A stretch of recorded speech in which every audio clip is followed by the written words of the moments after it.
Je reviens tout juste de 3 semaines en Indonésie, et avant de partir, je me suis cassé la tête à essayer de trouver le setup parfait pour ce voyage, sachant que je voulais pas m'encombrer avec un énorme sac et 50 kg de matos. Il a donc fallu faire des choix, et dans cette vidéo, je vais tout vous dire des sacs que j'ai choisis, parce qu'il y en a deux, ce qui a été une excellente décision, des boîtiers, des objectifs, du drone et de tous les accessoires qui m'ont été essentiels.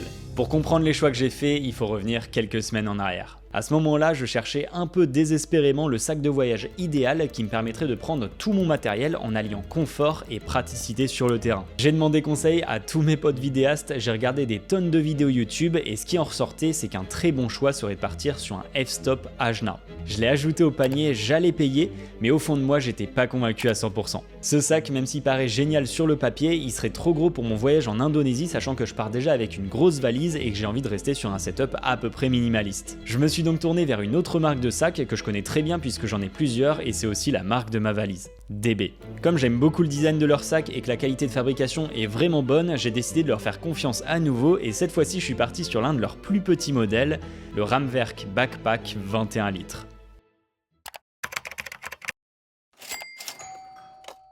Quand je l'ai reçu, j'ai mis quelques stories sur Instagram et je m'attendais pas à recevoir autant de messages qui me demandaient plus d'infos sur ce sac. Donc c'est parti, voilà ce qu'il faut savoir. Le sac est vraiment compact, il est rigide et il tient tout seul debout, ce qui est très pratique.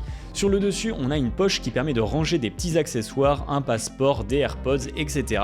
Sur le côté, on a un emplacement qu'on peut ouvrir pour mettre une gourde. À l'arrière, on peut mettre son ordinateur. Moi, c'est un MacBook Pro 14 pouces, mais un 16 pouces rentre aussi. Et à l'avant, on a deux sangles qu'on peut utiliser pour accrocher différentes choses. Moi, je m'en servais pour glisser mon trépied. À l'intérieur, par défaut, il est vide, mais j'ai mis l'insert en taille M qui rentre pile poil. D'ailleurs, cet insert, normalement, elle est faite pour les modèles de sacs un peu plus gros, mais là, ça passe, même si ça compresse pas mal la poche du dessus. Si vous voulez un sac un peu plus gros tout en restant assez compact, je vous conseille le Ramwerk Pro. En plus, il a une sangle ventrale pour plus de confort, ce que j'ai pas sur mon modèle. Ici, j'ai juste une sangle sur le torse, qui est la bienvenue parce que je trouve le sac quand même très rigide et pas hyper confortable quand on dépasse les 6-7 kg. Les bretelles, même si elles sont très quali, elles sont pas très rembourrées et je voyais une grosse diff de confort dès que je mettais la sangle, donc heureusement qu'elle est là. En tout cas, niveau esthétique, je trouve ce sac vraiment pas mal. Je l'ai pris en vert et je regrette pas du tout mon choix. Je vous le disais en intro, pour ce voyage, j'ai pris deux sacs. Avant de vous parler du deuxième que je recommande vraiment à tous les photographes vidéastes, j'ai envie qu'on parle de matos. Pour ce voyage de 3 semaines en Indonésie, j'avais besoin de deux choses: pouvoir faire des photos et des vidéos très travaillées pour mes réseaux. D'ailleurs, si vous voulez voir les premiers contenus, ils sont dispo sur mon Insta. Et la deuxième chose, c'est qu'avec Mathilde, ma copine, on veut faire un bel album photo du voyage et c'était sa mission de faire les photos. Du coup, il nous fallait pas un boîtier, mais deux. De mon côté, j'ai utilisé mon boîtier principal qui est le Canon R6 Mark II et Mathilde utilisait le Lumix S9 qui franchement a été une grosse révélation sur ce voyage, notamment grâce au LUT intégré. Cet appareil du coup il servait à faire les photos qu'on mettra dans l'album. Juste avant de partir, j'ai intégré quelques LUT à l'appareil, ce qui fait que quand on prenait les photos, elles étaient déjà retouchées avec de belles couleurs, donc on n'aura aucun travail de post-prod. Pareil pour faire des stories Instagram assez quali, ça prend 30 secondes à faire, je prends la photo avec la LUT intégrée.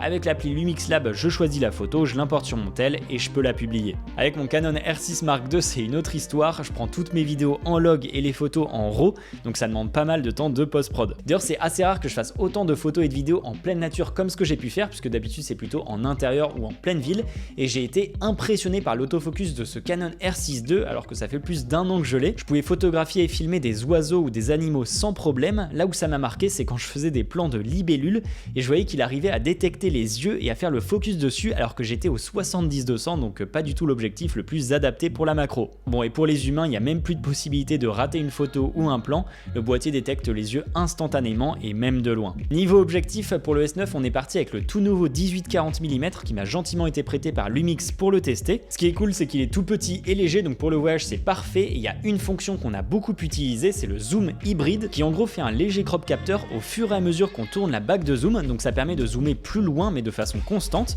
Et en gros, quand on est en bout de zoom, on n'est plus à 40 mm mais autour de 70 en fonction des réglages qu'on fait. Le seul défaut de cet objectif, c'est que l'ouverture est pas énorme, on est à 4.5 quand on est à 18 mm et ça ferme à 6.3 quand on est à 40. Le résultat, c'est qu'il n'y a pas un gros flou d'arrière-plan pour bien détacher le sujet et en basse lumière, on est obligé de pas mal monter en ISO, mais pour l'utilisation qu'on avait, franchement, c'était très bien. De mon côté, pour mon R6 II, je suis parti avec un 1435 f4 et avec un 70-200 f4 aussi. J'ai pas pris de 24-70 parce qu'avec le crop APS-C, je peux monter jusqu'à 56 mm avec le 1435, donc je couvre quasiment toutes les focales de 14 à 320 mm avec ces deux objectifs en me servant du crop APS-C si besoin. Les images au boîtier c'est top, mais je me suis dit que je pouvais pas partir en Indonésie sans prendre un drone, et ça a peut-être été une erreur. Mon drone c'est le DJI Mavic 3 Pro, donc un drone qui offre une excellente qualité d'image, mais niveau encombrement c'est vraiment pas ouf. Le drone occupe quasiment un quart du sac, sans parler de la radiocommande qui prend beaucoup de place, de la boîte de filtre ND et de la batterie supplémentaire que j'ai décidé de prendre. Avec le recul, je me dis que j'aurais pas dû le prendre puisque en 3 semaines je l'ai fait voler 2 fois. Ça fait beaucoup de poids pour pas beaucoup de résultats. Pour terminer sur le matos, j'ai aussi pris ma GoPro Hero 10 qui pour le coup a été très utilisée en snorkeling, que ce soit pour faire des vidéos aquatiques ou même des photos. Et d'ailleurs j'ai été assez surpris parce qu'on pouvait en tirer quand on shoot en RAW. Sur les images on a pas mal de détails et surtout on peut bien récupérer les couleurs, ce qui par contre est moins le cas en vidéo. Juste avant de partir, j'avais d'ailleurs acheté un filtre rouge qui permet de récupérer un peu plus de couleurs et de pas avoir des vidéos toutes bleues. Je voyais bien la différence, donc je vous le recommande si vous comptez filmer sous l'eau avec une GoPro. Il est maintenant temps qu'on parle des accessoires et surtout du fameux sac que je recommande à tout le monde, il est juste là. Mais avant, il faut que je vous parle d'une grosse nouveauté qui est apparue sur la plateforme Motion Array, qui est le partenaire de cette vidéo. Motion Array, c'est une plateforme qui regroupe des milliers d'éléments créatifs pour le montage vidéo, que ce soit des templates de vidéos, des LUT, des éléments de motion design, des rushs et des musiques libres de droit. Bref, c'est super complet et ils viennent encore d'ajouter une nouvelle fonctionnalité. Cette fonctionnalité, c'est la génération de voix off et c'est assez bluffant. Vous avez simplement à écrire votre texte, à choisir une voix et à cliquer sur générer. En quelques secondes, vous vous retrouvez avec un résultat très réaliste que vous pouvez utiliser dans vos projets perso et pro. Bienvenue en Indonésie, où chaque paysage est une invitation à explorer. Ici, la forêt tropicale s'ouvre sur des temples mystiques, les danses traditionnelles résonnent d'histoire, et les eaux cristallines révèlent un monde sous-marin fascinant. Alors si vous aimez l'aventure et les grands espaces, c'est vraiment un pays à découvrir. Cette fonctionnalité elle est disponible dans l'abonnement Everything, mais vous pouvez aussi la prendre séparément. En tout cas, si Motion Array vous intéresse, sachez qu'en passant par le lien en description, vous avez 50 € offerts. Merci à Motion Array de soutenir la chaîne. Bon, du côté des accessoires, il n'y en a pas 10 000. Déjà, j'ai fait le choix de prendre un trépied parce que je voulais faire un maximum de plans fixes pendant ce voyage. Avant de partir, j'étais à 2 doigts de craquer pour un trépied Peak Design en carbone, sauf que le prix fait un peu mal. Donc ce que j'ai fait, c'est que j'ai sorti ma balance de cuisine et j'ai pesé mes différents trépieds pour choisir le plus léger.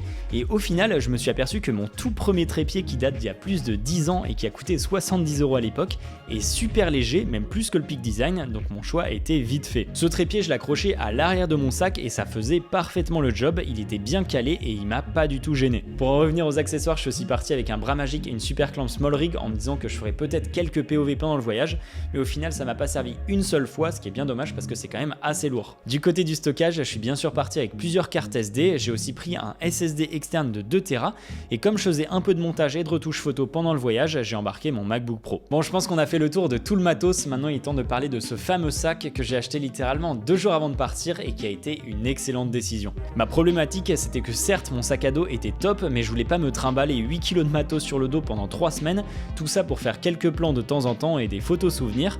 Du coup, sur les conseils de quelques potes vidéastes, j'ai pris un Wonderdrog Sling en 6 litres. Ce sac il me permet de prendre avec moi un peu de matos, ce qui convient pour la plupart des journées sans m'exploser le dos et en étant super pratique parce qu'en quelques secondes je peux sortir mon boîtier ou changer d'objectif. Franchement, avant de partir, j'étais pas convaincu à 100%, mais sur le terrain je me suis vite rendu compte que j'avais bien fait de le prendre. À l'intérieur, je mettais mon boîtier avec un objectif, parfois 2.